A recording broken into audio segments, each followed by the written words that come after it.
मैं पुष्पा जोशी वीर फुल्ली की कहानी कह रही हूँ। यह व्रत सावन में रविवार को किया जाता है। बहन भाई की रक्षा के लिए यह व्रत करती है। एक किसान था, उसके एक बेटी थी और 2-3 लड़के थे। सबसे छोटा लड़का बहुत गरीब था, बाकी बड़े लड़के पैसे वाले थे। वो अलग रहते थे। अब उसकी किसान की पत्नी अपने छोटे बेटे को बहन के लिए वीर फुल्ली व्रत के लिए सामान पहुंचाती है कि जा बेटा, पास के गांव में तेरी बहन को ये सामान दे आ। अब वो जाता है तो रास्ते में एक सांप उसके पीछे पड़ जाता है। वो जलने जा रहा रहता है सांप, तो उसको छेड़ देता है, इसलिए वो पीछे पड़ जाता है कि मैं तो तेरे को डसूँगा, कि मैं मेरी बहन को पहले ये सामान दूँ, उसके बाद में डस लेना। तो अच्छी बात, पर मैं तेरा भरोसा कैसे करूं कि कुछ भी हो जाओ मैं अपना वादा ज़रूर निभाऊंगा। तो सांप कहता कि कैसे, मैं तो नहीं छोड़ूंगा तेरे को। तो चारे का पुला रहता, उसमें सांप को वो बांध लेता कि अगर तेरे को भरोसा नहीं है तो मैं मेरी बहन को सामान दे दूँ, उसके बाद में तू डस लेना। तो अच्छी बात। अब वो जाता है बहन के यहाँ। अब उस पुले में सांप रहता है।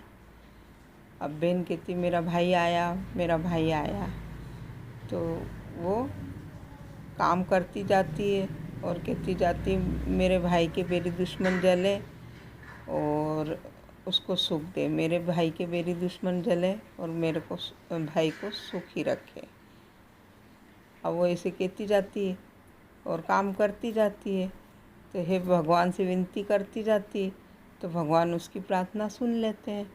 अब उसका वो जो सांप रहता है वो जल के भस्म हो जाता है चारे में ही।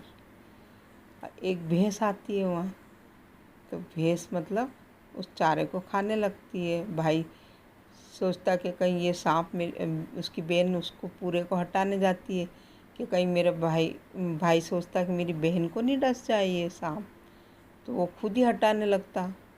तो उसमें से वो सांप सोने का जेवर बन के गिर जाता है।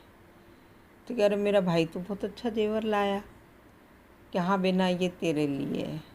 भाई समझ जाता कि ये जेवर मेरी बहन के लिए ही बना है।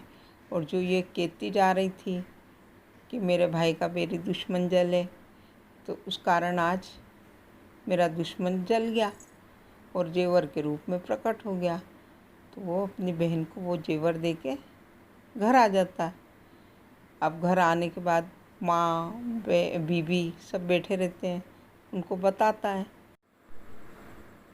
उनसे बोलता है वो कि आज ऐसा हुआ, मैंने जेवर अपनी बहन को दे दिया।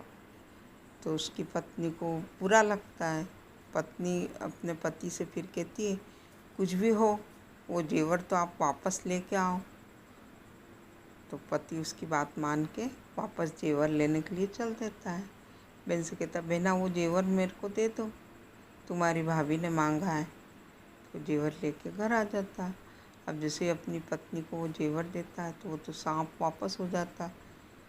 तो उसकी पत्नी देखती कि अरे ये तो वापस सांप बन गया, तो ये तो अपना काल ही नहीं महाकाल है ये तो वो फिर अपने पति से कहती है कि ये तो बहना के किस्मत का ही था, इसलिए आप इसको ले जाओ और अपनी बहना को वापस दे के आओ।